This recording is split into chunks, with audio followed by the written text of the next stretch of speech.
Separation of power and दूसरी तरफ sharing of power, क्या दोनों एक ही है? यानी शक्तियों का विभाजन और शक्तियों का साझाकरण, ये दोनों एक नहीं हैं।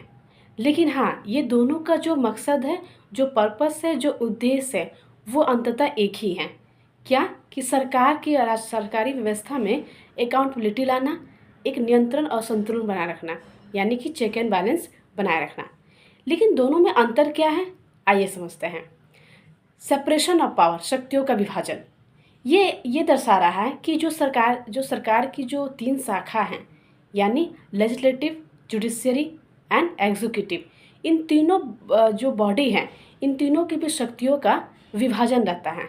यानी कि पावर को सेपरेट कर दिया जाता है कि लेजिस्लेटिव के ये, विधायिका का ये पावर है, जुडिशरी का ये पावर है और एग्जीक्यूटिव का ये पावर है। यानी तीनों एक दूसरे से सेपरेट हैं। तीनों को अपनी अपनी शक्तियाँ, जवाबदेही दी गई हैं। तीनों अपने एक नियम के अनुसार अपना काम करेंगे और तीनों की शक्तियाँ बांट दी गई हैं। ये होता है सेपरेशन ऑफ पावर, यानी कि शक्तियों का विभाजन, जैसे शब्द से पता चल रहा है। लेकिन दूसरी तरफ क्या है, शेयरिंग ऑफ पावर, यानी कि शक्तियों का साझाकरण। ये कहता है कि सरकार की जो 3 शाखा हैं, यानी कि लेजिस्लेटिव, विधायिका, जुडिशरी, न्यायपालिका और एग्जीक्यूटिव, कार्यपालिका, इन तीनों के बीच शक्तियों का साझाकरण होगा। इसका मेन उद्देश्य क्या है कि एक दूसरे पर ये कहें कि इन्फ्लुएंस करना और एक दूसरे को प्रभावित करना, एक दूसरे पर नियंत्रण रखना है। यानी कि मान लीजिए कि कार्यपालिका के पावर एक कुछ है, ठीक है, जुडिशरी का अपना कुछ पावर है और विधायिका का अपना पावर है। लेकिन इन पर कंट्रोल कैसे होगा? हो सकता है कि ये अपनी पावर का मिसयूज़ करें। अगर इनको पावर दिया गया है तो हो सकता है कार्यपालिका अपने पावर का मिसयूज़ करे, न्यायपालिका अपने पावर का मिसयूज़ करे या विधायिका अपने पावर का मिसयूज़ करे। तो इससे ये क्या कहता है कि शक्तियों का साझाकरण करता है। यानी कि एक दूसरे पर, ये जो तीनों एक दूसरे पर अपना कंट्रोल बनाए रखेंगे, चाहे वो पॉजिटिव हो चाहे नेगेटिव हो। यानी कि इन्फ्लुएंस भी करना और एक दूसरे को अफेक्ट करना, प्रभावित भी करना, चाहे वो अच्छे तरीके से या गलत तरीके से हो सकता है। जैसे कि मान लीजिए कि विधायिका क्या कोई कानून बनाती है, विधायिका कानून बनाई और ये कानून, मान लीजिए कि विधायिका के पास ये राइट है, सांसद के पास ये राइट है कि वो राष्ट्रपति को पद से हटा सकती हैं, ठीक है। अब राष्ट्रपति यानी विधायिका के कार्यपालिका के पास क्या हक है, राष्ट्रपति यानी कि कार्यपालिका के पास क्या राइट है कि वो संसद कोई भी कानून ला रही है तो उस पर अपना वीटो लगा सकती हैं, यानी वो उस पर नियंत्रण कर ली। ये एक तरह से इन पर नियंत्रण किया तो ये इस पर एक तरह से उन पर नियंत्रण कर ली।